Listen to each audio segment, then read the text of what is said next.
Em nome do Pai, do Filho e do Espírito Santo. Amém. Eu sou o Padre Marcos dos Santos, da Diocese de Mogi das Cruzes, mas que estou aqui na Espanha estudando, e que bom recebê-lo nesse domingo, dia do Senhor, dia 6 de setembro, mês da Bíblia, mais uma vez com você para meditarmos a palavra de Deus. Eu convido você depois, dois convites. Primeiro, que você possa se inscrever no meu canal, depois que você possa divulgar e dar seu like. Espero que você dê o seu like aí como um sinal de aprovação, e possa ver também outros vídeos que nós fizemos. A minha proposta é fazer pelo menos a homilia do domingo e depois um outro tema.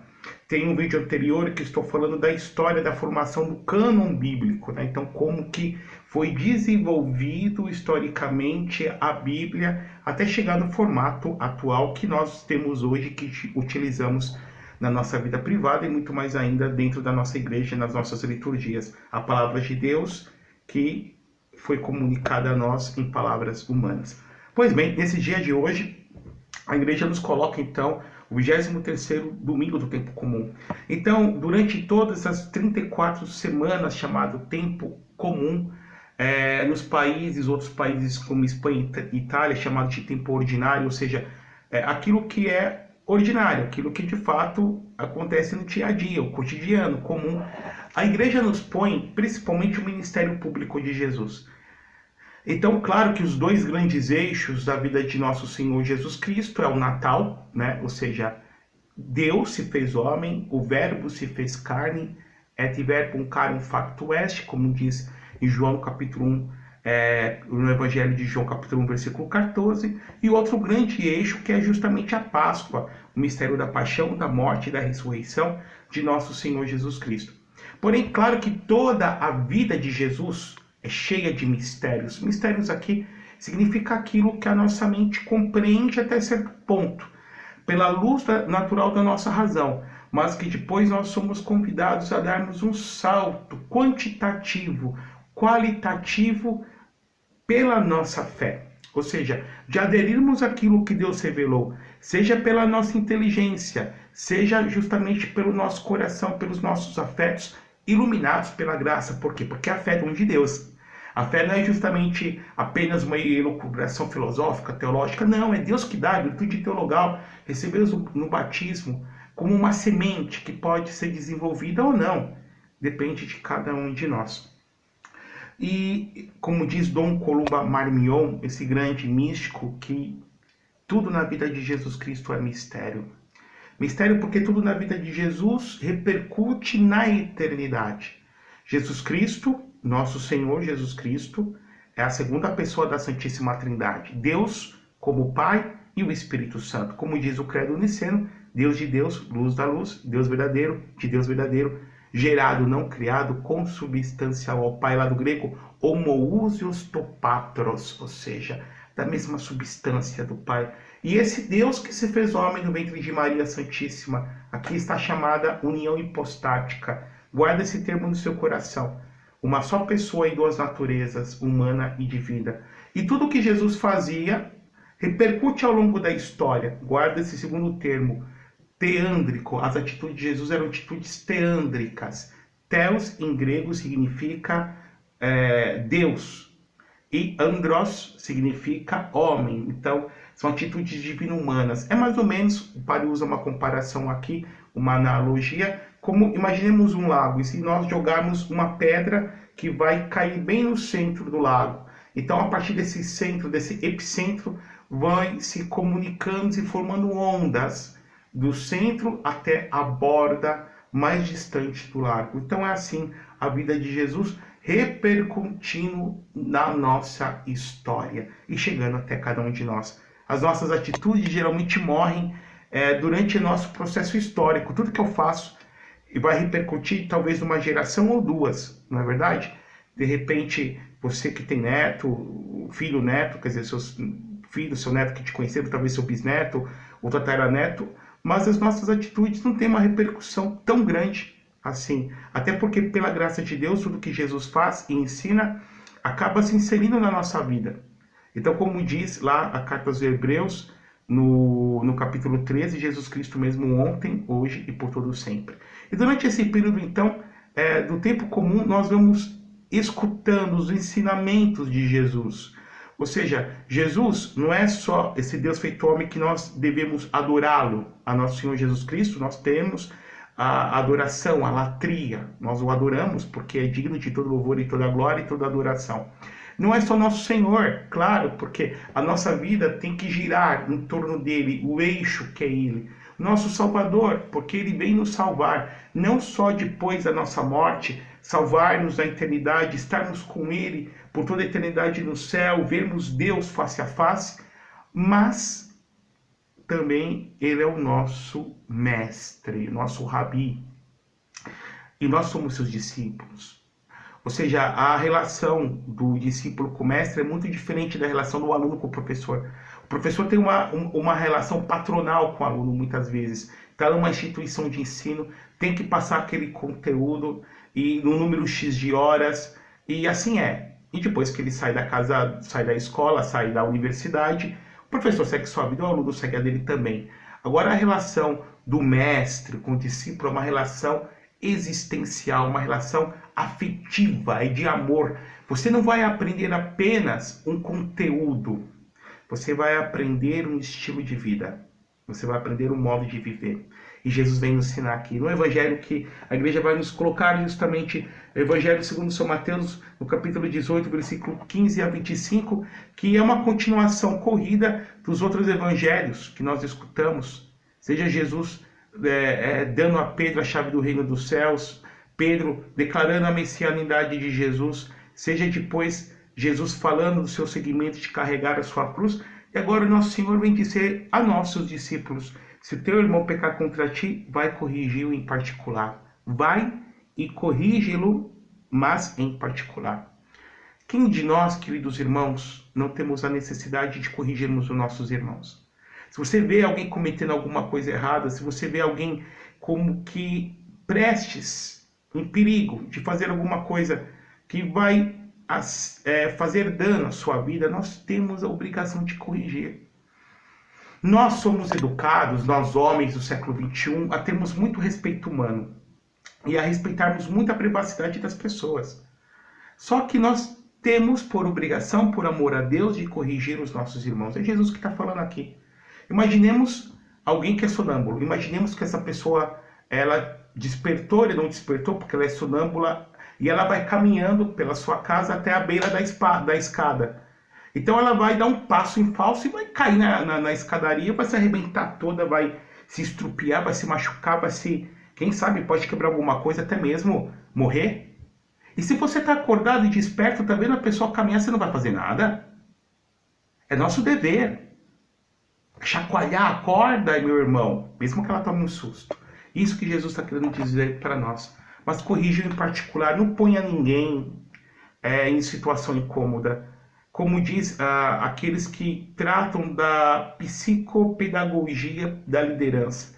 Se você é um líder, se você é um patrão, se você tem pessoas que estão debaixo de suas ordens, você tem subalternos, você vê alguma coisa errada, com muita caridade, com muito amor, por quê? Porque as pessoas sentem quando elas são amadas.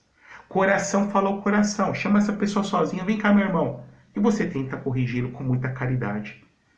A sós, para não humilhá-lo. É Jesus que está dizendo. Depois, se não te der ouvido, toma consigo mais uma ou duas testemunhas, para que toda questão seja dividida sobre a palavra de duas ou três testemunhas. Então, se a pessoa não te deu atenção, tente mais uma vez. Agora chame mais uma ou duas pessoas que tenham credibilidade, que tenham caridade, que sejam sensatas, que tenham prudência, pessoas virtuosas, que tenham uma credibilidade para que possam servir de testemunhas e serem escutadas. Alguém está fazendo alguma coisa contra você, na sua família, seu filho, sua esposa, seu marido, seu patrão talvez não, né? A gente já com patrão, quem é superior, a gente tem um pouquinho mais de receio, mas seu subalterno, que seja. Chame mais duas pessoas. E aí Jesus continua: se não vos der ouvido, dizei eu à igreja. Se nem mesmo a igreja ele quiser ouvir, seja tratado como se fosse um pagão ou um pecador público. Jesus está dizendo aqui principalmente no sentido eclesial, no sentido de igreja, no sentido de vida de comunidade. Se não der ouvido à igreja. Então, nesse versículo, temos bem claro que Jesus fundou uma igreja, Jesus instituiu uma igreja. Então, essa mentalidade que nós temos, que vinda lá do luteranismo, século XVI, que Lutero dizia isso, é o protestantismo que vem colocar IC, né? Então, eu, Cristo ou a igreja, Bíblia ou tradição. Sempre no protestantismo tem isso, ou Jesus ou Maria. E para nós católicos não é ou, é e, né? Jesus e Maria, Jesus e igreja, Bíblia e tradição. Nós não podemos divorciar. Então Jesus está dizendo aqui que existe uma igreja que ele fundou. Igreja, do termo, seja grego, eclésia, seja do latim eclésia, o termo original do conceito de Jesus, porque Jesus sendo judeu falava aramaico e também hebraico, kadhal, ou seja, a assembleia daqueles que foram chamados por Deus para constituir o seu povo. E nós, igreja, somos, como diz São Paulo aos Gálatas, o novo Israel de Deus. Se não derem ouvidos à igreja, aqui há aquela disposição canônica que a igreja dá o nome de excomunhão. Então, certos pecados que são tão graves que a pessoa se coloca fora da comunhão da igreja. Ela se coloca fora do corpo da igreja. Exemplo, como o aborto. Não só quem comete, evidentemente que há casos e casos. Se você pega uma criança que foi induzida a fazer, ela não cometeu nenhum pecado, porque os pecados sempre são atrelados à consciência que nós temos e justamente o juízo moral que nós podemos fazer com o uso da nossa razão, evidentemente. Mas pessoas que têm um juízo muito claro, muito elucidativo, exemplo, cometer um aborto, aconselhar um aborto, são excomungadas. Late sentença, claro, que se estão arrependidas, se convertem, se vão até o sacramento da confissão, são readmitidas ao seio da igreja. Outro pecado, exemplo, um padre que viola o sacramento da confissão, o padre também é excomungado. Ou pessoas que profanam o Santíssimo Sacramento, a Eucaristia, também são excomungadas. Então, se colocam fora da igreja. Nós saímos da igreja de duas formas. Ou quando nós queremos sair da igreja. Então, você pecando por apostasia, quando você renuncia a Jesus Cristo, exemplo, você virou muçulmano, virou budista, você apostatou, você já não acredita que Jesus Cristo é Deus. Você se tornou cismático, saiu, virou ortodoxo, grego. Então, não tem mais comunhão com o bispo de Roma, o Papa. Se você saiu da igreja, se tornou anglicano, você saiu da igreja, pecou pelo cisma. Ou, de repente, você tornou-se, pode dar um exemplo evangélico, né, protestante. Você pecou pela heresia. Então, a apostasia, o cisma, a heresia, pecados contra a fé. E que justamente faz com que nós, por conta própria, pelo nosso pecado, pela nossa soberba, por um falso juízo, saiamos do seio da igreja por conta própria. Se antes nós fomos batizados, se comungamos a mesma fé da igreja, isso acontece. Mas aqueles que são colocados para fora da igreja devido à gravidade do seu pecado, para que possam ter, ser chamada a atenção o seu juízo. Exemplo disso, você pode pegar na sua Bíblia, a primeira carta de São Paulo aos Coríntios, no capítulo 5, quando Paulo chama a exortação à comunidade, quando na comunidade há um menino, há um jovem, dá-se a entender que é um jovem, que tem relações sexuais com a sua própria madrasta, a esposa do seu pai. E Paulo diz, cortai-o, lançai-o fora da comunidade, que seja entregue a Satanás, para que possa ser salvo. Então o juízo de Deus, a justiça de Deus não é para nos condenar, é para nos chamar a atenção, para nos chacoalhar, para que possamos acordar e possamos voltar ao próprio Senhor e assim termos a vida. Jesus continua, de novo eu vos digo, que tudo que ligares na terra será ligado nos céus, o que desligado na terra será desligado nos céus. Aqui Jesus dá o poder a todos os apóstolos. Então, aquele poder, Mateus 16, que Jesus deu apenas a Pedro, eu te darei a chave do reino dos céus, Pedro, o que você ligar na terra será ligado nos céus, o que você desligar na terra será desligado nos céus. Jesus dá a todos os demais apóstolos. E os apóstolos hoje, dentro da nossa igreja, são os nossos bispos. Então Jesus, ele deu esse poder para os bispos, que são sucessores dos apóstolos, que têm a plenitude do sacerdócio pela imposição das mãos que eles receberam. Episcopoi, lá do grego, significa isso, aquele que é vigia, aquele que tem a faculdade, o poder de governar a sua diocese e o seu rebanho. Então, nosso Senhor, ele comunica esse poder de jurisdição para os seus apóstolos e, claro, como eu disse nos primeiros minutos, toda a palavra de Jesus vai repercutindo ao longo da história, chega até nós, na pessoa dos nossos bispos. Mas nós podemos interpretar isso de uma forma um pouquinho também mais, podemos dizer, no nosso dia a dia. Ou seja, a nossa oração feita em conjunto, porque Jesus vem dizer, de novo eu vos digo, se dois de vós estiverem de acordo na terra sobre qualquer coisa que quiserem pedir, isso lhes será concedido por meu Pai que está nos céus. Pois onde dois ou três estiverem se unidos em meu nome, eu estou aí no meio deles. Então Jesus vem dizer que aqueles que estiverem reunidos no nome dele, ele vai estar presente. Claro que uma presença do ressuscitado invisível, uma presença não tangível aos nossos olhares, diferente de outras presenças que Jesus se faz, exemplo, como na Eucaristia. Então, a presença de Jesus na Eucaristia é distinta, é substancial, é sacramental, é tangível, é palpável. Então, a maior presença de nosso Senhor Jesus Cristo nessa terra de exílio é o Santíssimo Sacramento. Depois, na sua palavra, na Sagrada Escritura, que está a ideia de Deus, o pensamento de Deus. Mas nosso Senhor está dizendo que nós, enquanto igreja, nós, enquanto corpo, que acreditamos nele, que estamos reunidos no nome dele, se nós orarmos em conjunto, ele nos atenderá. O Pai atenderá no nome de Jesus. Por que atenderá Padre? Porque a igreja é a esposa de Jesus. Porque a igreja é o corpo de Jesus. Porque não existe Jesus sem igreja e igreja sem Jesus. A força da oração em conjunto, em unanimidade, em um só coração, tem muita força. Então você, meu irmão, minha irmã, no momento em que você está na sua família, você que é pai de família, você que tem amigos, você que tem esposa, marido e filhos, se reúna para rezar em conjunto. Olha o poder que tem a família, queridos irmãos, a oração feita em família. Fecho aqui para a gente poder ter bem claro isso. Coloque na sua oração as intenções da sua casa. Tente, pelo menos uma vez por semana, vocês rezarem o terço em família. Tenha certeza que Deus tudo pode mudar e transformar toda a realidade que você está vivendo hoje, por pior que possa parecer. Aconselhe as pessoas para o bem. Não tenha respeito humano, pague o preço.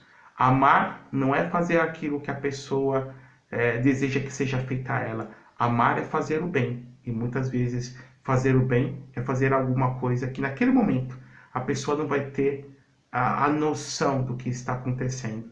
Mas mais para frente ela vai te reconhecer o quanto que você a amou naquele conselho, naquela exortação, naquela correção. Que Deus Todo-Poderoso te abençoe e te guarde por intercessão da Virgem Maria. De Deus que é Pai, Filho e Espírito Santo. Amém. Bom domingo a todos.